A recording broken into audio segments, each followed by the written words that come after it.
Книга на пророк Хабакук, глава 1. Пророчко видение што го виде пророк Хабакук. До кога, Господи, ќе викам за помош, а ти да не чуеш? Да викам кон тебе насилство, а ти да не спасиш? Зошто ми ја покажуваш неправдата пред очи? Зошто го гледаш угнетувањето? Грабеж и насилство се пред мене. Расправија и раздор беснеат. Затоа законот ја изгуби силата, а правдата не се појавува ни за миг. Да, злосторникот го гони праведникот. Затоа судот излегува изопачен. Погледајте меѓу народите. Гледајте, чудете се, вчудоневидете се. Зашто во ваши денови правам дело, во кое не бисте поверувале ако некој ви го раскаже. Зашто еве ги подигам халдејците, народ жесток и брз, што навлегува ширум низ земјата, за да ги одземе живеалиштата кои не се негови. Тој е страшен и морничав. Од самиот него излегува неговиот суд и неговата власт. Коњите му се побрзи од леопардите, побесни од волците навечер. Јавачите му се простираат, стигаат од далеку, налетуваат како орли, се спуштаат за да колват. Сите тие ќе дојдат да насилствуваат. Лицата им се устремени напред како источен ветер. Собираат пленици како песок. Тој им се подсмева на царевите. Кнезовите му се за подбив. Се подигрува со сите тврдини, насипува земја и ги зазема. Тогаш провева како ветер и си оди. Престапува и е виновен. Кому силата му е негов Бог. Не си ли ти од дамни времиња, Господи, мој Боже, мој светецу? Ние нема да умреме. Ти, Господи, го определи да суди, го постави стено моја за да казнува. Твоите очи се пречисти за да гледаат зло. Ти не можеш да ги гледаш беззаконијата. Зашто ги гледаш вероломците? Молчиш кога злочинецот го голтнува по праведниот од себе. Ги правиш ли луѓето како морските риби, како лазачите што немаат господар?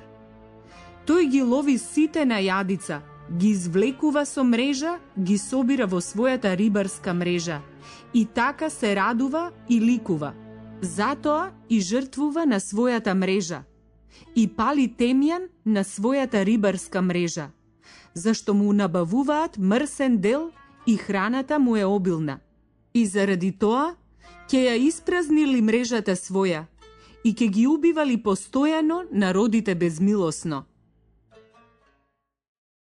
Глава 2. Ке застанам на својата стража, ке се поставам на кулата, ке внимавам да видам што ке ми рече тој и што да одговорам на мојот укор. Тогаш Господ ми одговори и рече: запиши го видението, врежи го врз плочки, та поминувачот да го чита лесно, зашто видението е сепак за определеното време, брза кон исполнувањето и нема да излаже. Па и ако се забави, чекај го, зашто навистина тоа ќе дојде и не ќе се забави. Ете, на горделивиот душата не му е праведна, а праведникот ќе живее преку својата вера. Виното на вистина го измамува и горделивиот, и не може да се одмори оној кој го отвара грлото како подземје, кој е ненаситен како смртта, кој ги собира за себе сите народи, кој ги збира за себе сите племиња. Зар сите не ќе искажат изрека за него, подсмев и гатанка ќе пеат против него? Ке речат: тешко му на оној кој го умножува она што не е негово, и до кога ќе се натрупува со залози. Не ќе ли станат наеднаш твоите заемодавачи? Не ќе ли се разбудат оние кои собираат од тебе? Тогаш ќе им бидеш плен. Зашто ограби многу народи, сиот остаток од луѓето ќе те ограби тебе, поради човечката крв, и насилството извршено над земјата, над градот и сите негови жители.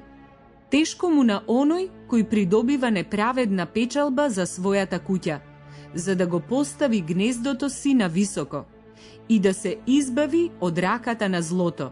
Си смислил срам за својата куќа, уништувајќи многу племиња, и си сгрешил против себе.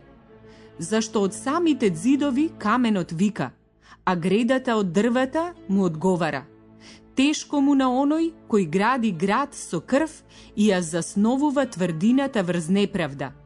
Ете, нели е тоа од Господ над воинствата, за да се трудат народите само за оган, за да се изморуваат народите за ништо, зашто земјата ќе се наполни со знаењето на Господовата слава, како што водите го покриваат морето. Тешко му на оној кој го наведува ближниот на пиење, турува отров додека тој пие, за да ја наблюдува неговата разголеност. Ти си се наситил со срам место со слава. Само пи и покажувај го срамот на своето необрезание. Чашата на Господовата десница ќе донесе срам на твојата слава.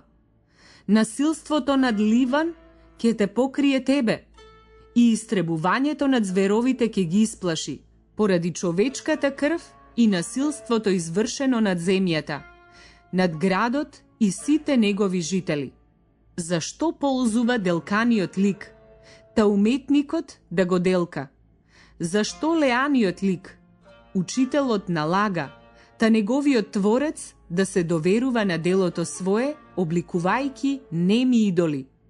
Тешко му на оној кој вели на дел од дрво, разбуди се, на немиот камен стани.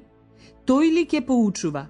Ете, тој е опточен и со злато и со сребро, но никаков здив нема во него, но Господ е во својот свет храм.